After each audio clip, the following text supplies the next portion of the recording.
my own core beliefs formed over decades of learning from the best people, the academics, the enthusiastic people who were offering research, learning from primary sources that were becoming more and more available to us in translated form and are still showing up from the basements and libraries in Russia today. Archaeology and also indigenous people I learned extensively from. And why I'm saying this is that when I first started working at Fort Ross and in 1990, we knew very little about the site and the people. And, you know, we had an idea that maybe there were, 60 to 90 people there. We knew there was a cemetery. We didn't know how many people were buried there. We didn't know anything really about the neighborhoods and who lived in the neighborhoods. And, we thought it was just a bunch of men and in, very muted clothing. And it's not that. It's so much more than that. And so when I think about the archaeology that was taking place, I think deeply about what it can share with us. And it created a place with all this information and the ideas of everyday people and who they were and, what their lives may have been like. That's something that I could personally connect to and basically fell in love. We learned that, through records that were coming in from Russia once the fall of communism in 1990, about the population of the people. And this is from records of Ivan Kuskov, and a primary source where he did census records. And it just blew our minds. We had no idea that, the intermarriage and the population count, how many people actually had come, in and lived at Fort Ross and the different neighborhoods. So, and it created a place that I could connect to. And it was also clear when I started working and meeting the tribal people of that area, the Kushai and the Kosimiwak, that they had stories. And some of the elders, in fact, had stories that their grandmothers or grandfathers told them of actually living with and near to the fort. So those are completely valuable. And these people are still here today. Those stories and all the stories should never be erased or dismissed from the tribal members. And local knowledge of natural and cultural aspects of Fort Ross and all places have meaning. And I'm saying this because history, as you know, is often based on written stories. And something for me in my 30 years is the personal stories also have, great meaning. We look at primary source documents as truth, but also we need to look at oral histories as truth. And we've all heard the same, that history belongs to the one with the pen. And furthermore, and that's not necessarily true. And furthermore, those who write the stories often have personal motivation. And I'm sharing this image, this painting by Ilya Voznesensky as my first screen. He did really the largest collection of artifacts that exist in, and those items are in Russia, and I'll be talking about that more. But he did drawings of people, paintings, and this painting in particular, I want to draw attention to. He was hired by the Russian Academy of Sciences to draw the fort and the grounds, and among many other tasks. And I'm pretty certain that the painting here that I'm showing you was spruced up. And we know this to be true after years of research. And you can see the chapel is possibly has a copper roof, but we don't know that that's true, that we have it as a wooden planked roof and that it's painted white. And we're not sure that it was ever painted white. But this is, an idea of history for me as an interpreter. When we look at individual people and what they're presenting and these primary documents, he's basically wanting to show the administration and the Russian Academy of Sciences at the administration in Alaska, that everything's in good order. And this is 1841. This is the last year that they were there. And what we note is that the fence was often in disrepair. And here it looks pretty good. And I also just want to note that there's a ship here out off of the coastline, which would rarely happen because they didn't port out here. They ported in Bodega Bay. Another example that I want to share, and I'm sharing these again as an interpreter because that was my job. I interpret history. I share the stories that I learn with the visitors and the school children in the curriculum and, you know, diplomats and academics. And so another example is Ivan Kuskov, our first manager. He claimed he grew a 40-pound pumpkin. He wrote this in his documents. And also Kirill Klivnikov wrote about this. And it's not very likely, as our coastal weather doesn't allow for such things to happen. And we don't get the heat that you would get maybe in inland areas. But it's to impress the people in Alaska who are making decisions to send funds and support the colony. During my years, I've taken this to heart and have made every effort to tell the stories as accurate as possible and offering an interpreter's eye. That's my title and my responsibility to really understand the stories that are told and to richly represent all peoples, all backgrounds, and all perspectives. And that will be my effort today, to tell a few good stories. So this map, I just want to give you the big picture. And this is, of course, Russia. And over here, which our side screens are kind of hiding, I have an arrow over here for Alaska. This is, of course, the area of the Russian American company and what we're, going to be briefly talking about today, and but mostly Fort Ross. But I just wanted to give you an example of the Russian continent in case you're not familiar with, geography. Here's a map of the US, and I placed it to where it's about 2.5 times, Russia's 2.5 times the size of the US.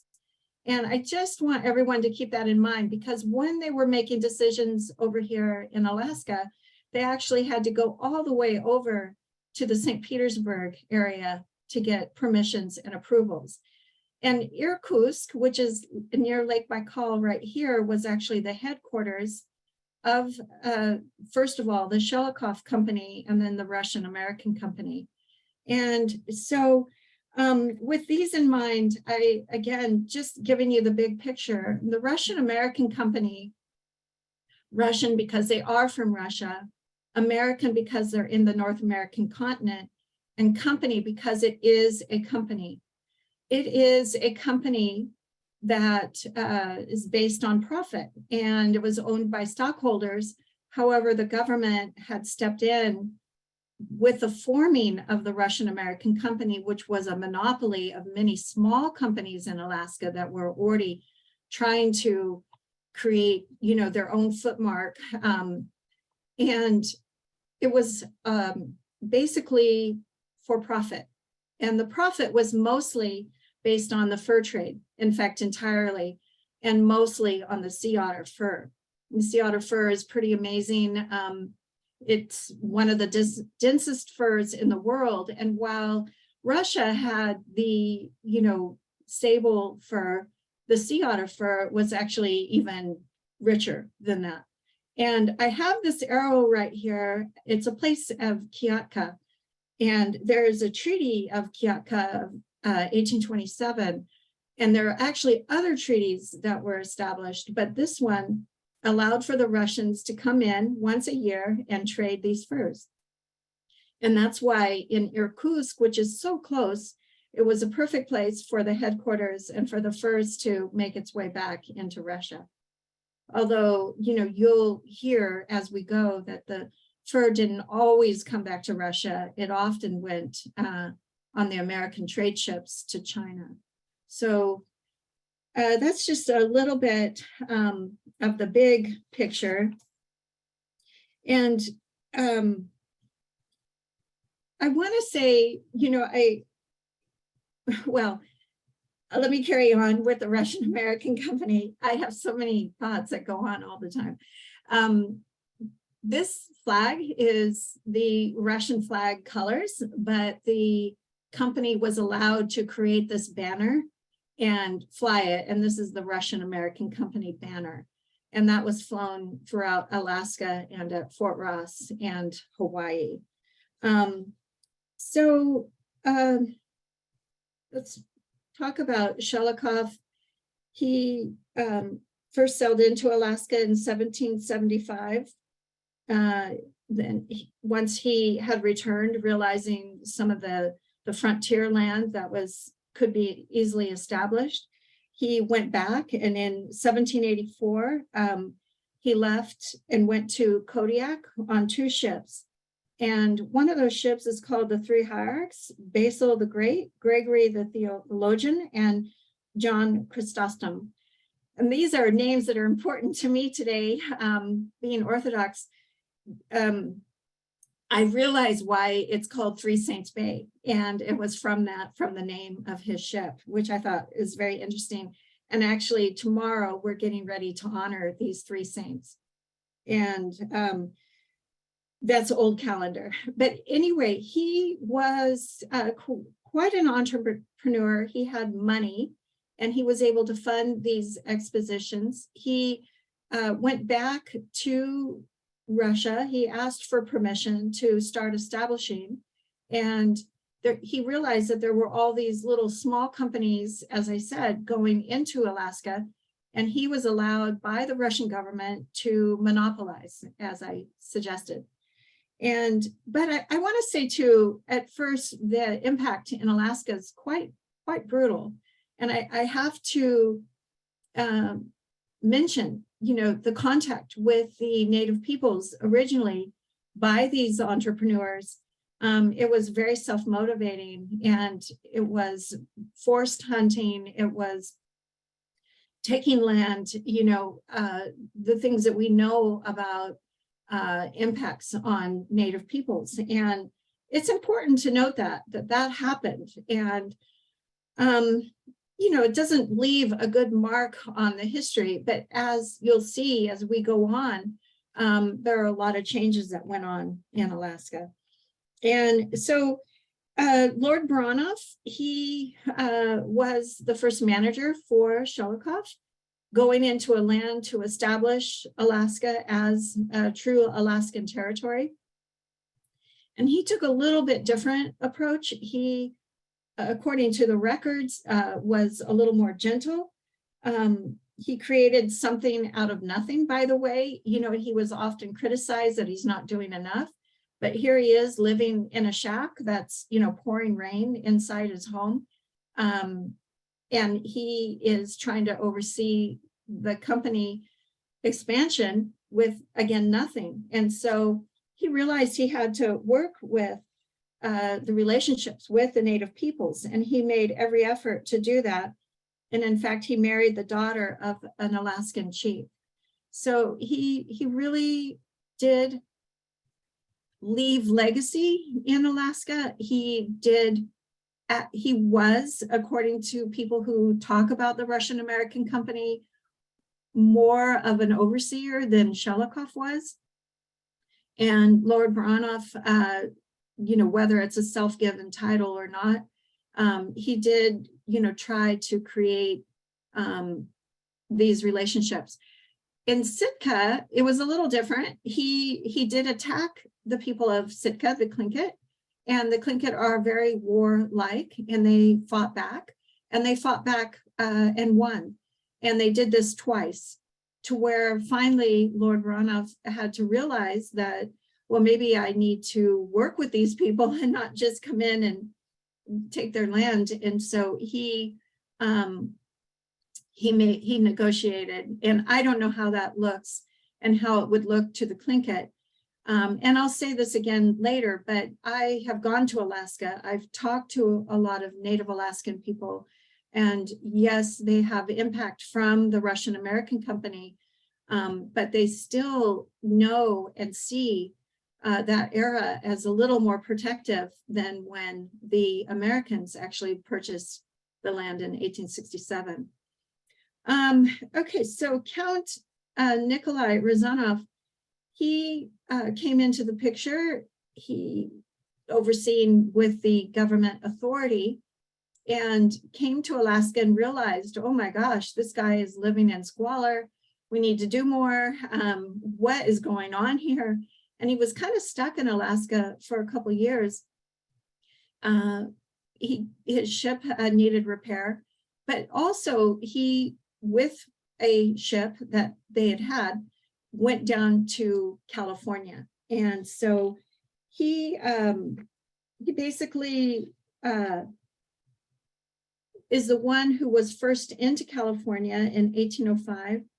And he had also, in actually 1806, going back in 1805, he asked the head of the spiritual mission to have special care for the Native peoples. And we'll hear more about him as we go on. But basically, he's the one who said, we need to have more of the spiritual centers, more churches, more people, the Native peoples being protected by the churches. So this is a map I really love because it's very clear, and it shows you the different outposts for the Russian American Company, the ports, and then the Ostrogs outposts and different areas where the company was. And down here, if you can see my pointer, is Fort Ross. And then way over is Fort Elizabeth. Fort Elizabeth, I won't be talking much about since this is more about Fort Ross, of course, but it was only active for about 2 years. And the Hawaiians, Sandwich Islands, they feel very different about the influences of the Russians. And, you know, that's a whole nother subject that could be a day long for sure. We've had conferences there and worked very closely with Native peoples to tell the story at Fort Elizabeth truthfully. So I know that this is not a story of the church, and I know, you know, we're coming from Jordanville, which is a beautiful location and seminary. And I would be remiss, no matter what, if I didn't mention the church. And again, it's because of what they brought into Alaska. This is Archimandrite Joseph, and he brought the Orthodox spiritual mission to Alaska in 1787. So this is even before, 12 years before the Russian American Company formed, even though, as I said, there were many small little companies in Alaska. And basically, you know, and I'll talk about both, but the church had the hand of protection to the Native peoples. So they were making sure that they had food, that they had clothing, that they were treated fairly, that they were paid for their services if they were actually an employee, that if they got sick, that they were taken care of. And again, I've asked a lot of Native Alaskans about this, and they are very grateful to the church, those who I've talked to. And I'm not just picking and choosing people to talk to. I'm talking to even Alaskan academics or people who maybe are not in church or Orthodox, but they have a feeling about the church and the Orthodoxy in Alaska that is very close to their heart. And so, you know, he was appointed to bring a team of 10 people to Alaska, 10 monks, and they spread out and they started assisting where they could.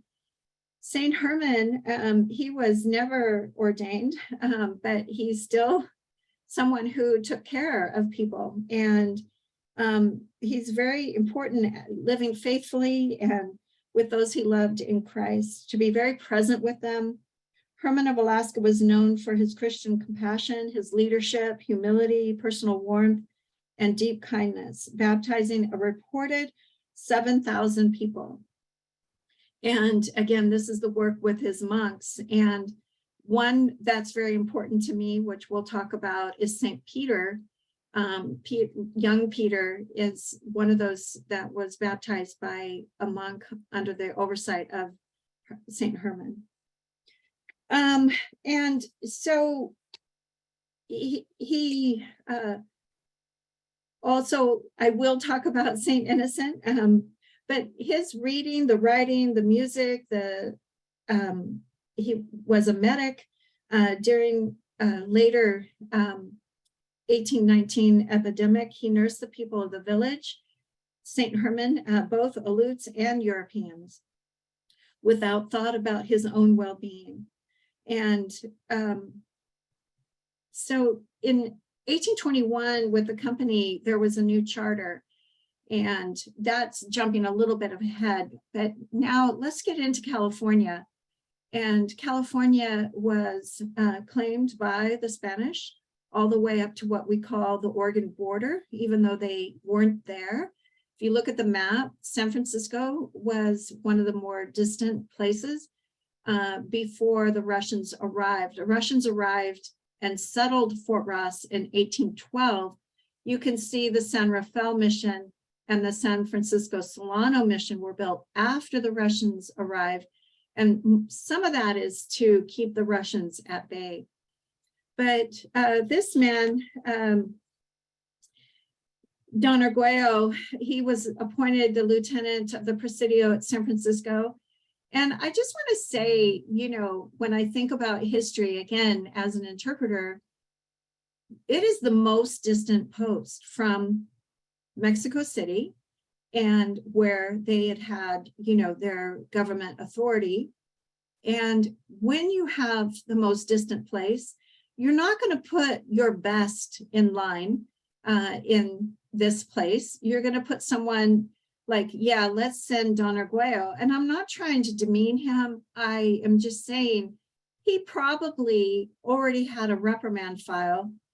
And I've looked into this, and he definitely did have issues with people in authority. And so putting him in San Francisco, it's like, yeah, let him make up his own deal and do his own thing. So Rezanoff sailed into San Francisco in 1806. And, you know, part of the Mexican authority, or Spanish authority, excuse me, is that no trade is allowed. And so the Russians sailed in as though they were in need of water and supplies.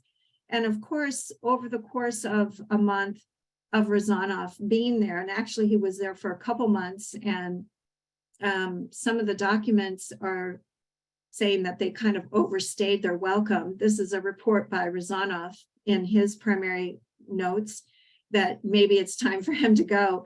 But that is an overstay, 3 months.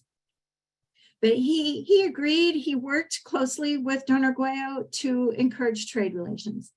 And that trade was critical to the supply of Alaska.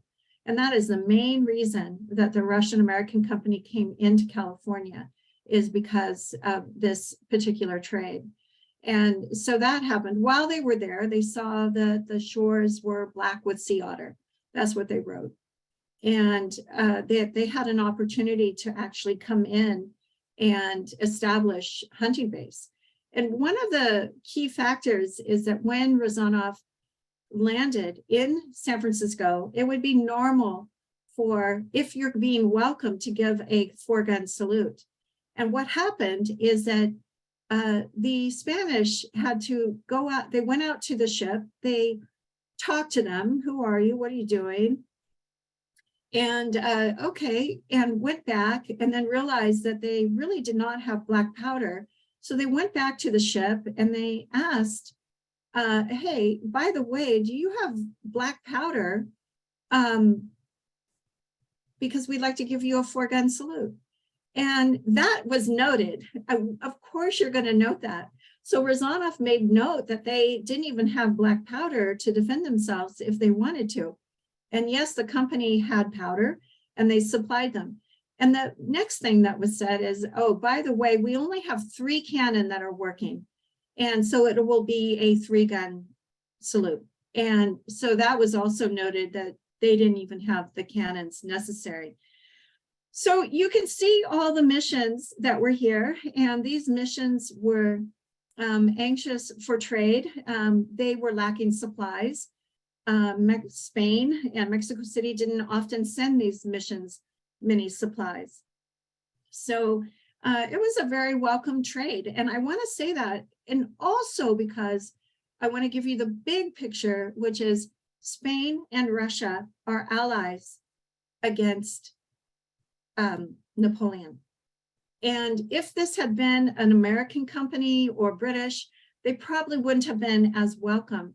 But because Don Arguello would want to keep the peace and not create mayhem, with Russia and Russians, he chose to welcome them. And that's the attitude that existed in and with California. So I picked up my book. It's my favorite book, the Klubnikov Archives. You can see that it's very, very well used. And I turned to any page and I said, I'm just going to turn to a page and then share it with you, because Klubnikov actually wrote so much about the missions. And he was there during the time when trade was very, very active. And he wrote, and I'm going to read this little, at the invitation of Mr. Mariano, we went ashore in the afternoon to inspect the government goods in the warehouse. The goods purchased in Mexico for 300 piastres were for the officials. At first, I did not believe it. And when I had been shown everything, I was amazed. The main goods were granulated lump sugar, millet, cocoa, and the following East Indian products. And then the products are listed there. And again, he says, I did not believe him, because they were cheaper than our goods, nor was I able to obtain reliable information from anyone else. And he felt he was being played so that his goods could be sold for less. And in addition to this government store, 2 others had been opened. Most of the articles were from the East Indies and were brought from San Blas. I must admit they were of good quality and no more expensive than ours. And again, I read this, I just turn to the page, and here it is, talking about the trade and the active trade. And one of the reasons I mention this is because even today, the Spanish documents are lacking. And that is because that trade was illegal. And so they didn't write it down on their end. You cannot go to some of the Spanish documents of California and find this active trade that was going on. And you can see Padre Ramon, he bought iron, sugar, wax, tobacco, and other items. So there was a lot of trade. And that's the main point for me on this, is to remind you that the Russians brought in this trade to the Spanish missions. So there's another story I love sharing very quickly. It's the Island of the Blue Dolphins. And if you had 4th grade history, if you were here in 4th grade in California, you know this story, but also it's very internationally well known. And it was written during a time of communism, trying to paint the Russians in a very bad light. And there was mayhem in the area of Santa Barbara. And we know that some of the Alaskans had a battle with the local tribal members. And the story that Scott Odell tells is very different. And but it's a story very connected to the Russian-American company and their time in the California waters. And I put this up here. I also listed the website, and I can't get this off my screen, so I don't know how to get this off, the banner that's on the top. But the website, if you go to national parks and type in the Island of the Blue Dolphin, it's a program that they started to try to tear this book down into pieces, into parts in a good way, sharing you the truth and the things that have happened and the archaeology that's happened. So I work closely with a couple teachers and Sarah Levitt. But basically, it's a wonderful book, but you have to, again, read between the lines. And then every history has a love story. So again, real quickly, this is Dona Concepcion. And when Rezanoff was in port in San Francisco, Don Arguello, his daughter, Dona Concepcion, she was turning 15, and he had recently lost his wife. He wrote an official document how beautiful she was and how taken he was with her. And they became very close, not intimate, of course, but just very close. And she actually would come to him at night and tell him what her father had said in a meeting between other officials. And so he knew how to respond to her father. So in a way, she was like a little spy, helping with this trade. One of her motivations was to get out of California. There's a wonderful opera, rock opera, the Avos and the Junos, and it's a great story, but it's not completely accurate.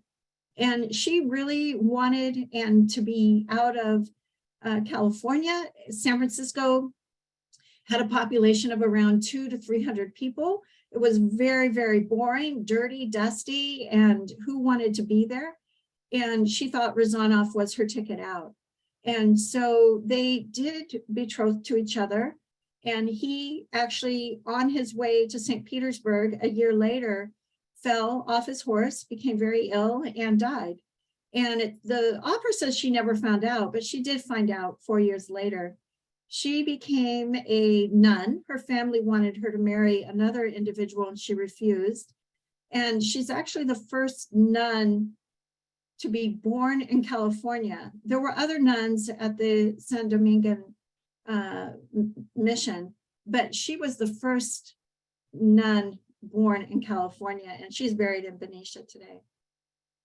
And this is a performance of the rock opera at Fort Ross. It was just an amazing event. These people are all from Russia, and the cultural arts, paid for this, and it just was an honor to have them there. So Fort Ross, Settlement Ross, and I want to say that fort is a name very rarely used. They would say fortress, they would say colony, they would say settlement in their documents. It was established, remember Rezanoff came into San Francisco in 1806. He went back with the news that yes, we could establish, no problem. And they came back again with Kuskov. And he came in 1812 and established himself in Bodega Bay in 1811. And that's actually the first establishment, but we still say 1812. I mean, Colony Ross was established in 1812 and under Ivan Kuskov.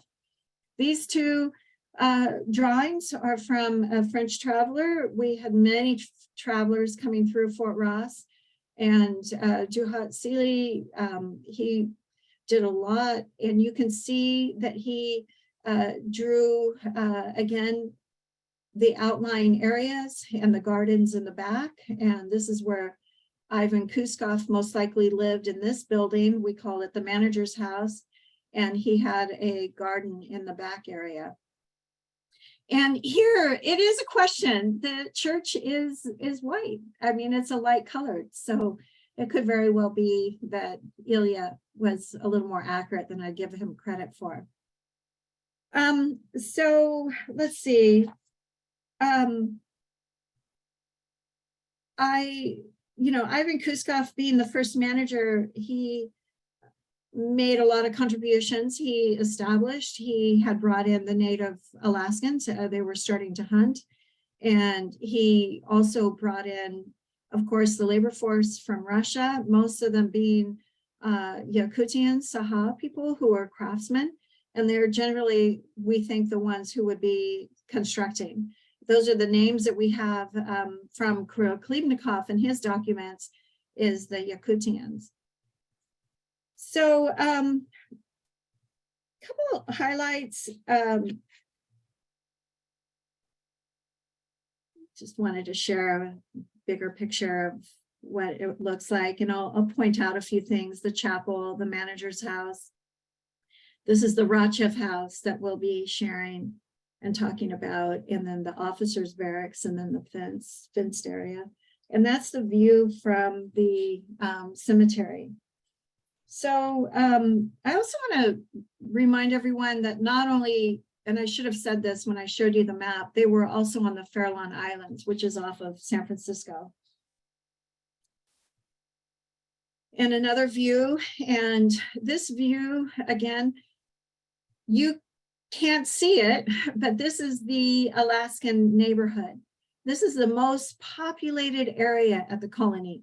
Inside, you might find 6 to 10 people living there, mostly of higher status. And then outside, the Native Alaskan population.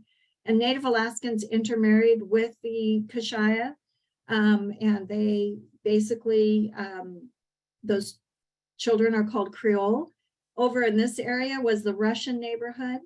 And then down, you can't see it, is the Cove. And that is where they had the industrial complex. So main reasons for coming in, the sea otter and fur mammal hunting, of course, we've talked about that, and trade with the Spanish, and then later the Mexican. Mexico gained independence in 1821, and it wasn't as kind as the Spanish. They started charging tariffs and other fees for the Russians to trade. And so therefore the Russians were actually starting to get their grain to supply Alaska from like Canada and Washington from the Hudson Bay Company. So then the ranching, and they really tried their hand at ranching. They had 3 local ranches. This is a drawing by Ilya Voznesenski, showing you horses, vaquero, or maybe one of the local Russian ranchers. And they tried to grow their own grain. That wasn't successful. They had cattle. They had over 2,000 cattle when it was sold to John Sutter, and they had horses. But again, nothing as compared to what was going on in Southern California, where it's warmer. One of the contributions from the Russian American company is the mapping. And I'll show you the map blown up. This is Fort Ross, North Point, the southern point, Bidarka Refuge. I love this because I know this Russian Gulch area is very protected, and the Bidarka is a kayak, and the hunters would be hunting along the coastline. But generally the hunting, they would be taken on ships and taken down to Southern California for hunting as well. And San Francisco Bay, they would sneak in. This is the Russian River today, and it was called Slavyanka then. And that's Slavyanka Gate Island. And we know this island today called Penny Island. And then you can see Bodega Bay, and this is called Port Rumiatsev and the Great Point, but they had their little settlement and warehouses over here. And even today, sometimes porcelain pieces, glass can be washed up on the beach and found. The census records, Ivan Kuzkov, again, one of the most valuable documents that we have talks about in 1820, 260 people. And I want to remind you, in like 1810 in San Francisco, there were maybe about 200 people. And it was growing, but for a while, Fort Ross matched the population of San Francisco. And you can see 38 Russians, and then you have 132 Native Alaskans. And that is the difference. That is very clear to what it was always. But down here, you can see 56 California Indians. Most of them, of the 56, 48 were women. Here's a clear part of the census records. He actually went door to door saying who lives here, what's her name. And so she's from the Bodega region, and it says her name in Russian, and then and it says wife of, and who she is married to. And then I want to point out, it says woman of, and they're not married, they're just living together. And Kuskov clearly noted that, you know, just for various reasons of who's responsible for who.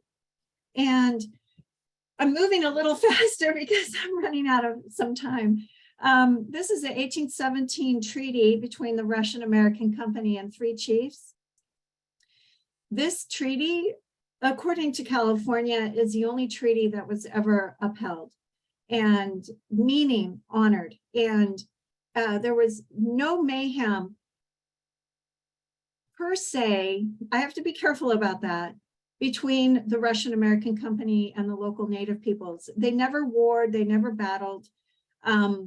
Certainly the Russian American Company, what we know, on one occasion gathered up Native peoples from the local area to gather the grain.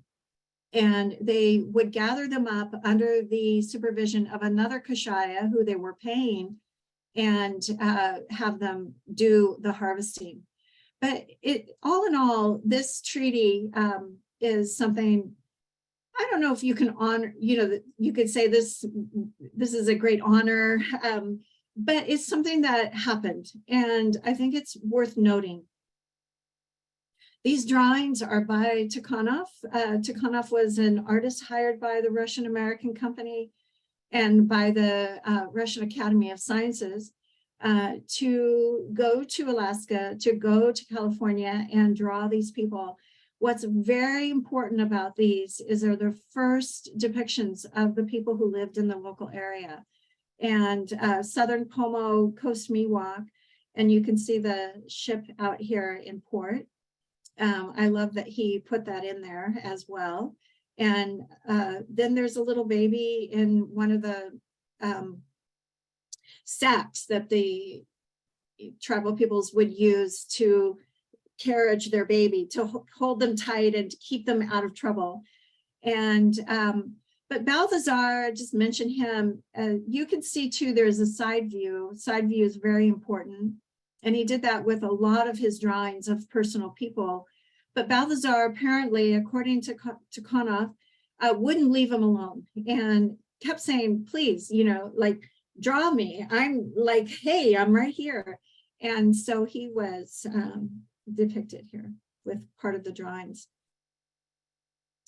The Kashaya people today in Southern Pomo, but this is Kashaya. This is the last considered shaman of the Kashaya, although there was another man, Lauren Smith, who also was very important to them. And this is part of the ceremonial dress. This dress was handed down and used, but mainly I just want to say that they're very active today with Fort Ross, and they have a lot of say of what goes on at Fort Ross, which is wonderful. These are 2 drawings that Michael had sent to me. It's Catherine the Great wanted to become such a European notable person. She wanted, you know, to be like the Europeans in some way. I remember being in the Hermitage, hearing about her and her insistence on having everything good that the Europeans had. And she wanted to have their mark in Russia with the native peoples and Alaska and what was going on throughout her own country. And she had these drawings. These are Yakutians, Saha. And the Yakutians today at Fort Ross have been active. They haven't been here for a couple of years, of course. Nobody has come over because of the whole COVID thing. And they've made so many contributions of who they were and their history. And a lot of research has gone into who they are. These are drawings again of Alaskans. And again, this is from Catherine the Great. And I love, like Michael, that there was a dog. This is a Tikhonov drawing. And again, Native Alaskans are very present at Fort Ross, showing their talent, their culture, sharing their foods, sharing their dress and their song. And it's a very vibrant place. Oh, I can't get that off. And we've brought the Native peoples together, the Kashaya, the Coast-Miwok, along with the Yakutians here. And this was also a healer shaman, and this is the Saha shaman. And it was really wonderful them to share stories and tell about their own. At Fort Ross times, many people gather of their traditional stories to share, again, their thoughts about Fort Ross, their customs, and who they are and their dress. And here you have Native Alaskans, you have Saha, and you have Kashaya members. Vosnesenski and von Wrangel were two big collectors, and I want to give time for questions as well, but I just want to say that he made huge contributions into what is the Kunstkamera in St. Petersburg. And this is he portrayed a Spanish rancho owner, again, the Chernick Ranch, and then a Creole at California. So this is a mix of Native Alaskan and local tribe member, their children, and it could be also a Creole from Alaska. I show the bumblebee. Our California bumblebee is named after Vosnesenski. He named it. So I was at the Kunstkamera in St. Petersburg reviewing the entire collection with tribal members. One thing I was very interested was looking at the original print that Vosnesenski drew. And here I am holding it, and I almost started to cry. And she says, "Oh, no, don't cry. Your tears cannot go on this." And so it's something that, again, can move you to tears, just the passion that we feel. This is the Kunstkamera, and this is also working closely with the Native peoples. I'm going to go through real quickly. For the first time, for the Kashaya and for the Kunstkamera, the Kashaya reached out to them. I made contact for them to the Kunstkamera, saying, we want to come, they want to come, look at the collection and work with you.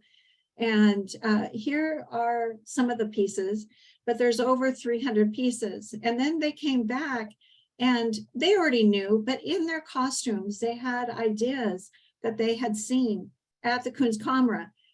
Think about that. That is amazing. A collection that is in Russia, in St. Petersburg, collected by Vosnesenski and von Wrangel, was able to show and showcase to the Kashaya members and the Coast-Miwok what some of their regalia would have looked like and their tools. And Billy Rain is one of the members who first went over to the Kunstkamera. She's wearing this beautiful necklace of her people that she made without knowing that that was something very close to what was in the Kunstkamera. And again, I think that's amazing and remarkable. And here we are being welcomed by the director of the Kunstkamera, as well as other diplomats. And Martina's reading a beautiful poem that she had written. We're working with them in 2014. They're defining everything. These are 5 PhDs of the tribe. And they were able to explain about the belly button of the basket and the why, and to the curators. This is the lead curator. And sadly, he did pass away last year, and it's so sad. But he oversaw this collection for 30 years. We have a book today in Russian that has the entire collection. The Kunstkamera received a grant from the American Embassy for $250,000 because of the work we did and to showcase this collection. Fort Ross, this is the oldest Russian building. It's still mostly original, and it's the oldest building north of San Francisco, wooden all the way to Alaska. There was very little military at Fort Ross. It was mainly for fun. In fact, Kirill Klebnikov wrote that they use black powder excessively for fun. And just, he noted it and said it needs to stop. And that's pretty much what we do today. Trade was really important. We've had trade ships come in and share stories. This actually is the example of the Lady Washington. It's the exact copy, and the Lady Washington is a ship that traded with the fort. California poppies named after Eschscholzia, and Chamisso named it after him. We had windmills, we had glass, first to have a windmill, first to have glass, first to have a blacksmith, first to have brick in California. They had a major brick yard, and we took the size of the brick and recreated this outdoor fire pit with not original brick of the same size. The orchard still exists today, and we enjoy the food from the orchard and harvest every year. And the church is, I just wish I had more time, that, you know, it's gone through an earthquake. It was rebuilt, and here with 4 windows, which is inaccurate. And then there was a fire. And then with the reconstruction, they were able to get wood from the North Redwoods area and reconstruct it accurately with 3 windows. And that was in 1970. Some of the items were saved. There was a candelabra, and these wooden stands had already been out, and the bell was saved and recast, actually.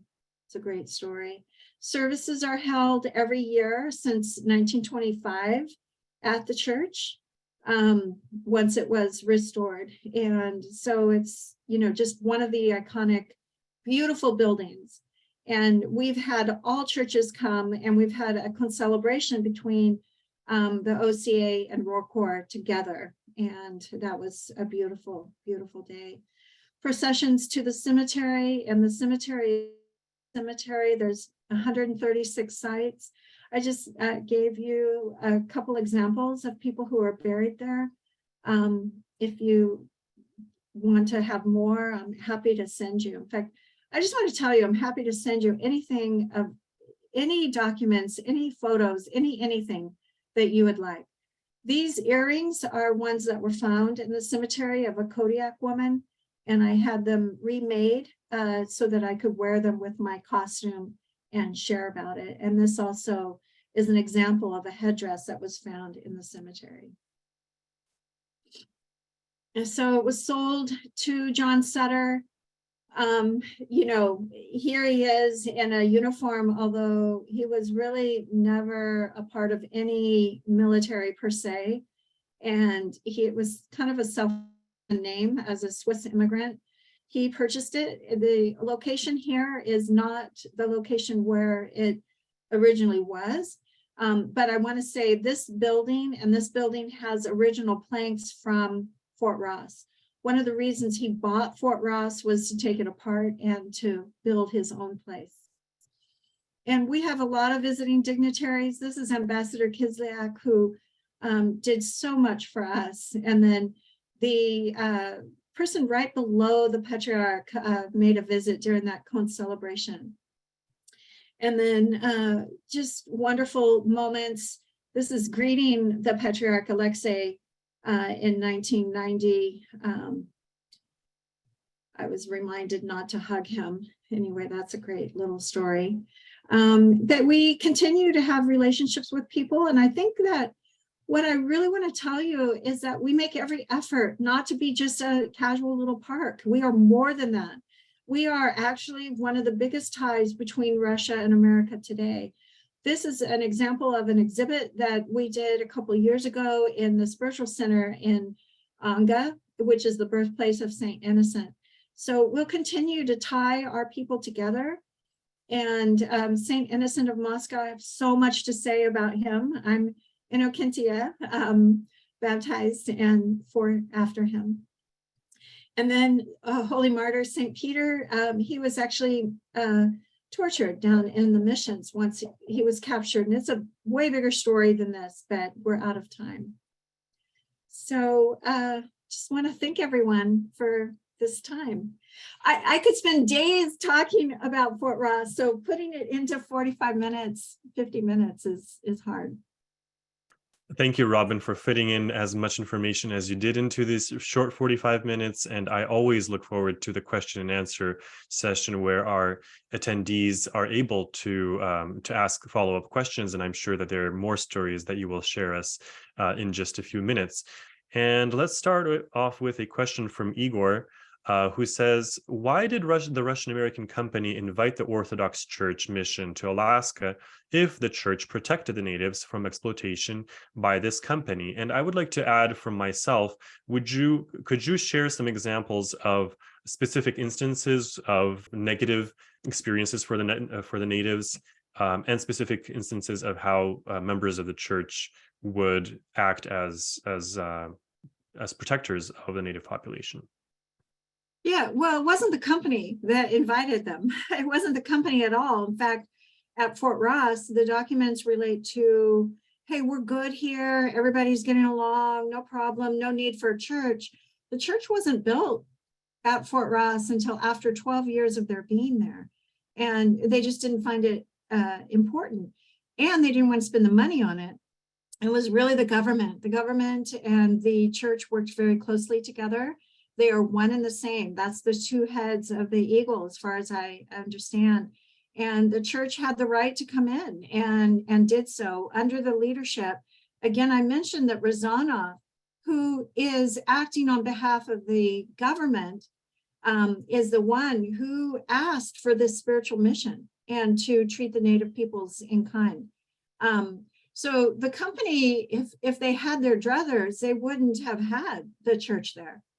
So a couple examples of kindness is, again, with St. Herman, to heal them, to protect them, to make sure of their well-being. And he did that at his, I don't know who paid for the supplies to heal these people, but also there's many documents, and I don't have them offhand, and nor can I speak for Native Alaskan people. But when I have spoke with them personally, and this is my effort to ask them, how do you feel about the church? I had a Tlingit chief, Ray Wilson, who we were sitting in the church hall for a banquet. And I said, how do you feel about the church? And he said, I'm so glad they're here, and I'm glad they're here now. And he gave me stories about when the Americans came in, that everything was taken from them, their culture, their language. When the Russians had been there prior, they could keep that. And St. Innocent is a perfect example of welcoming people into church in their own language. They didn't have to change anything. And that is a key factor, that they felt welcome, that they felt, he actually put their language in an alphabet. He did this with 13 languages with a couple other priests, not him alone. And he created the gospel for them in their language. And again, that's a perfect example of kindness. I mean, as far as the church is concerned, and how they were welcomed. Thank you, Robin. And there's actually a follow-up question that ties in right into your response. Elizabeth is asking, was the first written language for the indigenous tribes of Alaska created by St. Innocent? And was this attempt replicated in California? Yeah, as far as I know. And that is what is known in Alaska, is that he actually, again, with 13 languages, to make sure that there's an alphabet for them so that the written word of the gospel could be shared. And again, St. Innocent is not the only one who did that. And I don't have the name of the other priests that worked closely with him for years. At Fort Ross, St. Innocent was only there for 5 weeks. And so it was not possible for him to do that. But he wrote, his journal he sang songs to them, to the young children. I could just see that, and would sit on the steps of the church, and they would come and he would sing songs, and he would, share stories. I have no idea how they would have understood. And that's true in all aspects. Like, how did people really communicate? And I guess through a lot of love. And so at Fort Ross, he baptized, and I don't have the number in front of me, and I should know it by heart, but he baptized many people in the Fort Ross Creek, and also performed weddings and then death rites of people who had died, who not had had a priest there to do that. Thank you, Robin. We have a couple of questions regarding the latter part of the history of the fort and what happened after the Russians left and why they left. So Surjan is asking, was the colony abandoned because the Americans took over California after the US-Mexican War, or was it because it was simply unsustainable and colonists have had enough of it? And a similar question from Lena, who is asking, was Fort Ross sold to the United States as part of the Alaska sale? Was the Sutter purchase of Fort Ross after the sale of Alaska to the US? So the first thing is it was sold because they were losing money every year. And if it's the Sargon, I know you know this, but basically the fort itself, it just became unsustainable. The sea otter fur trade, their first 10 years being in the California waters, they had hunted the sea otter 17,000 at a time, 20,000 in a year. And it wasn't, within 10 years where the population of the sea otter was so depleted. So by even 1822, 23, it's like, okay, now what? And that's when they turned to shipbuilding and other aspects, but none of that was sustainable. And again, it made sense to everyone to abandon. And it was sold to Sutter, John Sutter, for 30,000. And he basically, had said, yeah, I'll pay you in grain in the next 4 years. And the Russian company thought, okay, that's great. And maybe that happened, maybe it didn't. But Sutter came in. He did not buy the land.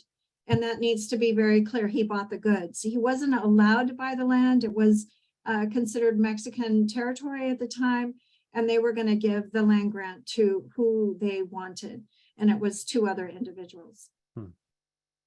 Thank you for that answer. So we have 2 similar questions regarding the intermarriage of the people who are at the settlement and their descendants. So Lena is asking, there seems to have been more intermarriage in the Russian colony than in others. Is that correct? And if so, why? And Ivan says, thank you so much for your lifetime dedication to Fort Ross. I wonder if any of these 300 settlers stayed back after the sale of the fort.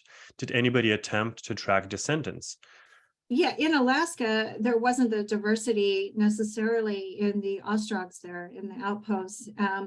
And also, it's just a reminder that Native Alaskan peoples had their moments with each other as well, where they didn't get along. So generally, Kodiak or a Kenai is not going to go intermarry with someone from the Sitka region. That just didn't necessarily happen.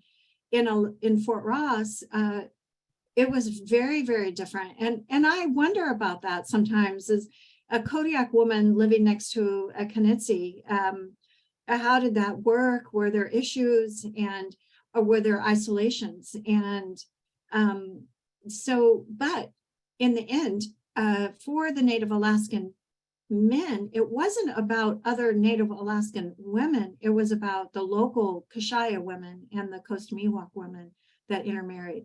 And that's the majority of the marriages. Russian men also intermarried into Alaskan population. Lord Voronov, he was with a chief of a daughter. Ivan Kuskov married an Alaskan woman, and she actually went back to Russia with him. But at Fort Ross, the Russian men, Permyshlenniks, Saha people, or people from different regions, Kamchatal, from Kamchatka, they intermarried with the local women. And we have one really good oversight of this, Bonnie Vaslov, who I actually was going to mention, but I got ahead of myself. And she wrote a book of her lineage. It's very clear to her. She knows exactly who she is. And her father was from Kamchatka and her mother was Kashaya. And so she actually passed away, but her family is still around and I've been in touch with them. But if you want the name of that book, it's Bonnie Vaslov. I wish I had it so I could just hold it up. So we have time for a few more questions. Johnny is asking, can you explain who the Pромышленniks were? Because those were mentioned in the list of the deceased buried at the fort. Pромышленник is a Russian fur trapper, and it's a very casual name. It's like if you're in Alaska, and even before the forming of the Russian-American company, when individual fur trappers were going over there, they're called Pромышленник. And so it's a name to a Russian fur trapper. It's not a name for a Native Alaskan. And I do want to clarify, for the word Aleut is, according to several Alaskan experts and researchers, academics, is a Russian word. Not that it means something specific, but that it means a Native Alaskan. And so you could say to anyone, if you're an officer, oh yeah, he's an Aleut, or I'll get you 20 Aleuts for hunting. And it could be that they're actually Kodiak or Konyak or Kenai, or it could be from other regions and more northern regions. And the word Aleut, for us today, we try to be defining, like St. Peter the Aleut is actually, he's Konyak, he's from Kodiak region. And I had my whole wishes it would be St. Peter the Kodiak or the Konyak, because he's not Aleut. He's not what we refer to as the Aleutian Islands today. He's not that at all. So language is really important. Thank you for the question. We have a question from Donald, who is asking, why was it named Fort Ross? Where does the word Ross come from? Thank you. So basic, I forget to mention it. Again, they rarely would say fort. They would say fortress because it's small, or they would say colony because that's how they would refer to it quite often, or they would say settlement. And fort came after the sell to John Sutter. He kept referring to it as a fort. He would say Fort Ross in all his documents, and the transfer deed said Fort Ross, and that's where that name sticks. Ross is a derivative of Russia, Rus, a part of Russia, and it's Little Russia, Rus. It's not Ross. There's no Scotsman involved, and so basically, it's a name that comes from Russia. I think we'll wrap up with this last question, which is where can we get more information on this organization? Where can we go to learn more about Fort Ross and all of the interesting stories that you just had barely had time to touch on and scratch the surface? Well, there's several books that are really very valuable. Like I mentioned, the Klebnikov Archives, and it's actually hard to find, so I probably shouldn't be suggesting it. There's several primary documents, Russian American colonies, and volume 3, or I think, or 2 is one of the better ones because it pertains to Fort Ross. But again, if I could contact you, I could give you more. But also, if you just look up Fort Ross State Historic Park, the Fort Ross is a state park, and they have quite a bit of information there. And then also our partners, the Fort Ross Conservancy, of course they do. And they manage the library right now, and they have countless good information for finding more. Well, thank you very much, Robin, for sharing your stories with us. And we've had a lot of very positive feedback. Everybody's clapping, saying thank you, really good lecture, learned a lot. And thank you all for joining us today for our second Saturday lecture. We'll see you next month. Have a great weekend.